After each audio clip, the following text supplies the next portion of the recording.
So Joseph is this enigmatic character in the Bible, in the book of Genesis, one of the 12 sons of Jacob, the tribes. But what's unique about him, of course, is the famous story where his brothers are jealous of him, and they ultimately, in their rage of jealousy, they want to kill him. They ultimately sell him into slavery. He ends up to Egypt. First, he's a servant, then he becomes a prison, and then he's thrown into prison. He finally comes out of prison, interprets Pharaoh, the king of Egypt's dreams, and he's appointed viceroy of Egypt. So he comes from the depths of the abyss, and there he goes to become the second in command in Egypt. He turns Egypt into a superpower because he interpreted the dreams correctly, that first there'd be 7 years of plenty, and then followed by 7 years of famine. And in his ingenious way, devised a whole plan to store grain, which was the commodity of the time. And as such, Egypt became, during that great famine, the source of sustenance for all the neighboring countries. And there you have it. This, of course, would lead subsequently to the story of the slavery and exodus from Egypt, but that's not what we're covering. We are covering here the story of Joseph himself. What is enigmatic about him is that on one hand, he seems to go to the deepest depths, literally hitting rock bottom of life, literally in prison, rotting away. Who knows what would happen to him?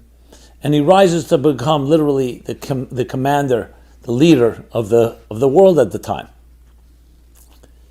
When his brothers finally come to Egypt to be able to buy some grain for their own sustenance, Joseph recognizes them, though they don't recognize him, because he was only 17 years old at the time. And he puts them through a whole ordeal. Well, ultimately, they do reconcile, and in their great embarrassment, he reveals himself to them. And instead of punishing them, or in any way, any retribution or vengeance, he actually says, "You did not put me here." These classic words. It is God that sent me to this place in order to become a source of life for you and our family and for our father, Jacob. And Jacob ends up coming to Egypt together with his family and the Jewish people, which was then 70 people, 70 souls strong, that was it, moved from Israel, from the land of Canaan, as it was called, to Egypt. And they lived their best years there until, of course, Pharaoh turns on them after Joseph's death, enslaves them, and as I said, that's the next part of the story of Exodus from Egypt. So let's focus on this Joseph. Joseph began his life, like his brothers, as shepherds. They were all shepherds. Abraham, Isaac, and Jacob's sons were all shepherds. Why did they choose to be shepherds? So there's a very interesting reason given to that. Because the sheep graze in the fields. These were very spiritual people, transcendent souls, you can say, free spirits, and tending to sheep was very conducive. Instead of being involved in the Wall Street of the time and in the negotiations and the marketplace, they tend to sheep, and that was very conducive for them to meditate, to pray, to philosophize, to search out God, and that's where they were shepherds. The first one where that broke that pattern was Joseph, not at his own will. He would have been a shepherd like his brothers. But once he was ripped away and they sold him into slavery, first he became an accountant, actually, maybe the first Jewish accountant. And then he became, as I said, the second in command, and he managed a superpower's business, the business of grain trade. And what was interesting is after 22 years, when they finally do reunite, and he tells his brothers, Tell my father that I am alive, because his father thought he was dead, and he was grieving for him, his favorite son Joseph. Joseph sends them a message and a secret code almost, telling Jacob that I still remember what we studied together when I was back with you 22 years ago. So 22 years had passed. Joseph was a completely new paradigm, a new world, became a businessman essentially, and yet he retained that innocence and that connection to what he studied. So here's number one lesson in life that we can learn from Joseph. And that is the ability to balance and integrate the two very seemingly antithetical components in our lives, which are what? We all need to survive, and we have this survival aspect of our lives, and then there's a need for transcendence. Some people call it the body and the soul, the animal soul, the divine soul. And there's a battle going on. Because most of the day, most of the time, a third of our lives we're asleep, if you sleep 8 hours a night. Then there's eating, there's drinking, there's shopping, there's grooming, there's socializing. Most of our lives is involved primarily in survival. When I say survival, I don't mean minimal. You can be a prosperous billionaire, but still your focus is on your needs and your existence in this world. Physical needs and all the other things that come with that. But there's also a transcendent component to our spirits. We seek something more than just getting by. It actually life becomes too much of a boredom. We're not happy with animal bliss. So there's another voice within us, it's called transcendence. Now that transcendence is not always easy to access because we're busy making a living. We're busy trying to survive, trying to exist. So some of us compartmentalize. Weekends, vacations, evenings, mornings, times that we focus on something more spiritual. When I say spiritual, I don't just necessarily mean spiritual. Anything that is more transcendent, music, art, travel, romance, sexuality, intimacy. And of course, religion, faith, spirituality. Something that is not quite tangible, not quite about being grounded. The analogy, a beautiful analogy for this would be the difference between the flame and the wick. A soul is compared to a flame. It's flickering, it's restless, it's seeking, it's aspiring, it's dreaming, imagining. We're looking for something more than just getting by. We're looking for something that is magical in our lives. But then there's the wick. The wick grounds us, the wick brings us down, the wick is necessary because it keeps us grounded in this world. But there's a battle between these two voices. You can say the battle is sometimes compared to the battle of filling your selfish needs, indulging in your own needs, or transcendence, serving others, helping others. So, generally speaking, philosophically speaking, thinkers, poets, romantics, what do? You either choose one or the other. Or, as I said, you compartmentalize. So some people are involved more in the materialistic part of their lives. And when you talk about more the transcendent things, either they satisfy it in minimal ways, but not necessarily fully satisfied, or they get distracted. Listen, you can also turn money and materialism into an end in itself, and somewhat numb that the soul's yearnings, your soul and spirit's yearnings for something more sublime. Others gravitate more to the spiritual, and that's why you find the ascetic lifestyle, where like a shepherd, you separate yourself and you live in a quiet place without the whole hoo-ha and the whole rush hour of life, because it's more conducive, it's easier to be able to seek out and live a more spiritual life, a more austere life in that sense. Can you integrate these two in the full sense of the word? Well, most people see this as two different worlds. They're dichotomous. The world of spirit, the world of matter. The world of energy, the world of matter, spirit and body and soul. The physical and the spiritual. And there's ultimately a duality. But here's a lesson that Joseph teaches us. There's actually a third dimension that's neither spirit nor matter. Joseph was able to enter the material world, and not just enter into it, lead it. As I said, he became the leader of the entire grain industry at the time, which was like the commodity of, think of it, technology today, or oil, or fossil fuels. That was the commodity of the time, and still maintained his spiritual integrity. Why? Because he recognized that materialism is not an end in itself, and he was able to spiritualize his material life. So it's not about escape, or duality, or compartmentalization. It's actually about recognizing that there is something in common, that even when you're immersed in the most material aspects, you can connect to something greater. There's a beautiful Hasidic story that captures this. This was a student, a disciple of, known as the Alter Rebbe, Rab Shneir Zalman of Liadi. Benjamin Klesker was his name. So he was a very successful businessman, but he was also a very soulful person. And he, of course, dealt with this challenge himself. So the story goes like this. He was once making his calculations, his annual calculations, his essentially what happened, income, expenses. So he had for every month, income, expenses. The Hebrew months, so you could say the English months. So January, this was the amount of money he made, income, these were the expenses.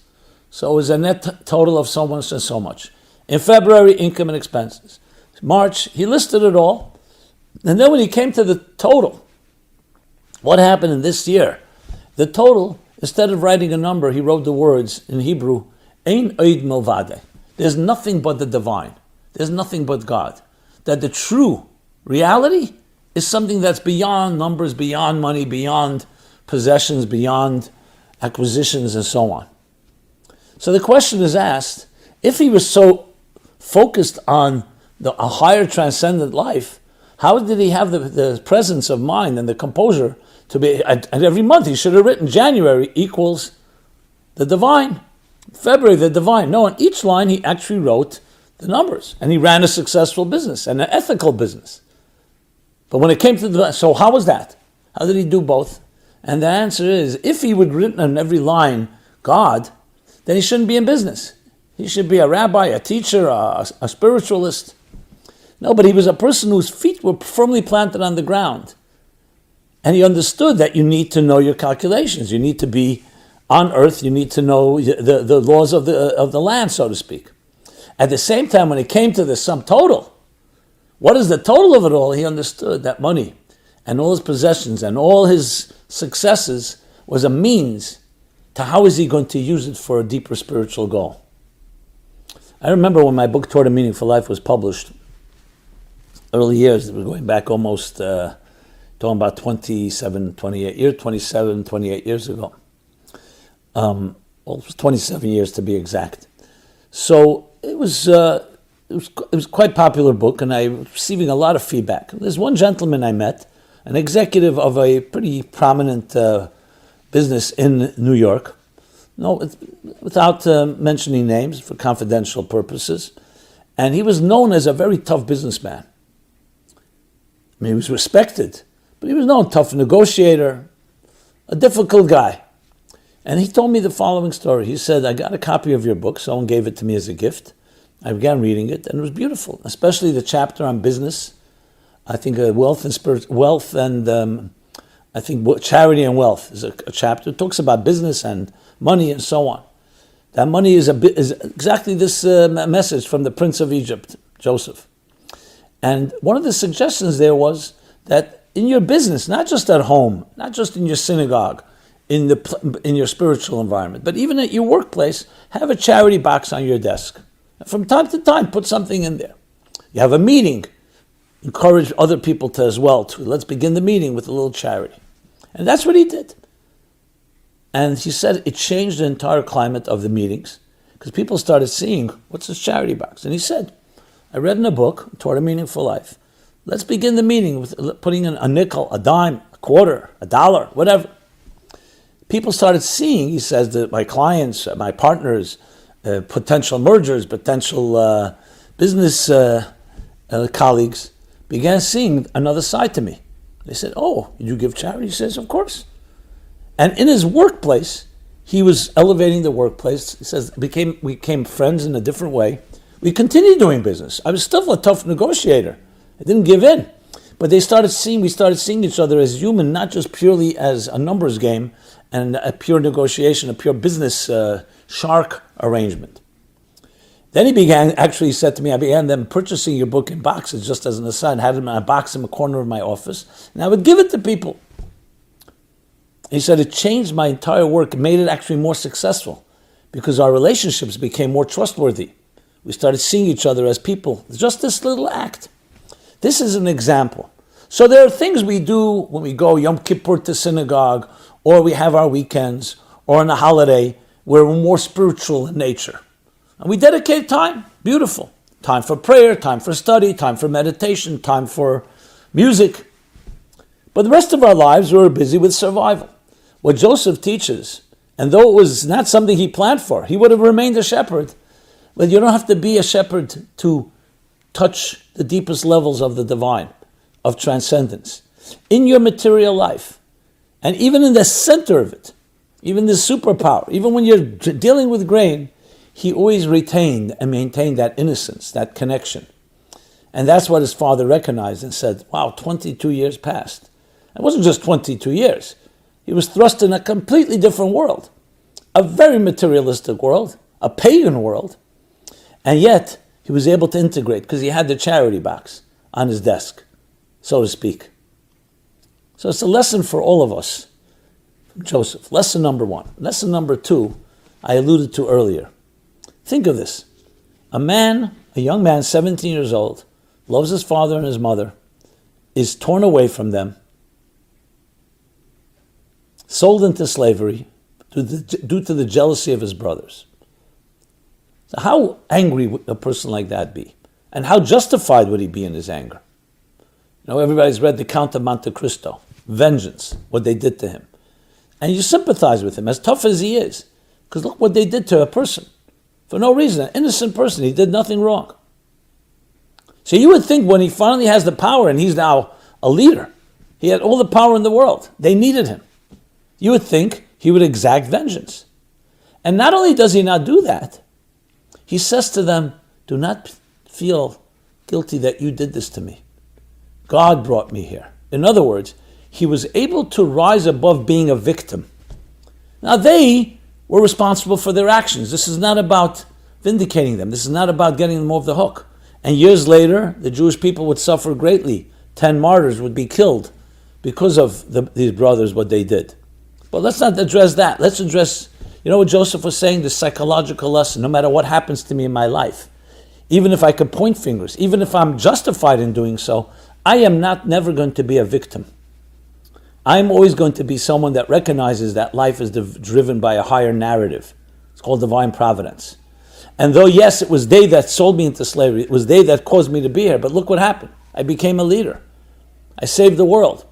Maybe because God wanted me to be here in this place, to interpret those dreams, and then to be able to develop a whole industry that would save the world from a famine that was destroying and could have killed who knows how many people. So he looked at the bigger narrative. But it's more than just looking at the narrative. It's not allowing, I'm not a victim of circumstances. How many of us, when something happens to us, and far lesser grievance than Joseph had, sometimes things that we just imagine in our minds, or even if it's real, but it's not that life or death. And even if it is, you are doing yourself a disservice when you play victim. When you recognize that things that happen, we do not control the circumstances around us, but we control how we will navigate. That's the second lesson we learned from Joseph. And it's very actually connected to the first one, because he was a person that always remained connected to something higher, the higher purpose. He never lost sight of his personal mission statement, and that overrode his business mission statement. Whatever you do in this world is just a stepping stone. So both the work you do and the things that happen to you are all part of a larger narrative. And you have to sometimes, I don't want to use the word surrender, it's not a word that people like, but it is surrender. You have to sometimes accept there's a larger narrative. You know what happens? You become emancipated. Because then you're not in control, even if you grew up in a home that was abusive. A home that your jealous brothers may have hurt you, or parents, or other relatives, or other people. So you're justified. You can point fingers and say, look what they did to me. They're causing me all kinds of psychological, emotional pain, insecurities, fears, difficulty to trust, challenges in relationships and intimacy. You know, all the things we go to therapy for. What we learn from Joseph is, yes, those people that did it, they deserve what they deserve, and that will be between them and their maker and their creator. But you don't want to be an extension and a victim of them. Because that means they still control you. Even if you're running away from them, they're controlling you because you're running. You want to say, things happen to me, but I'm not defined by what has happened to me. I've suffered, but I'm not a sufferer. I'm not defined by the challenges, by the difficulties, and by the abuse or the traumas that have impacted my life. It happened to me, but that's not me. And that's what Joseph was declaring.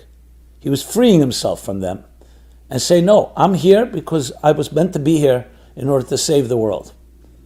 And that's how we have to look at our lives. That whatever has happened, It led you somewhere. How are you using your particular situation and saying, doesn't matter how I got here, but I'm here now. How am I using it to save the world in some way? My little world, the larger world, my family, my community. This is an attitude that we learn from Joseph, and exclusively Joseph. Every character in the Bible has something to teach us. But Joseph, the Prince of Egypt, teaches us these two critical lessons. Integrating spirit into the material part of your life. And secondly, understanding the larger narrative. So no matter what happens to you, whether it's due to COVID, whether it's due to wars, whether it's due to the disruptions, upheavals, and uncertainties of our times. Because this couldn't be more relevant now. Now, it couldn't be more relevant message than for now, which is the uncertainty, the disruptions, the unknowns, to know that you can learn to navigate because there's a larger narrative. And when you allow that to take hold, you become a stronger person, clearer, and allows you to move forward with a different level of confidence. These are the lessons we learn from our dear Joseph. This has been Simon Jacobson. meaningfullife.com is our website. Please, if this is the first time you're participating, check out all our different offerings, different topics, for different audiences, for different interests. Basically taking here, in this case, the best-selling book of all time called the Bible, its characters, decoding it and applying it to our lives, lessons for life. And I'd love to hear your feedback, thoughts, comments, questions, and of course share this with everyone you come in contact with if you feel this was a valuable message. Be well, be blessed, and thank you so much.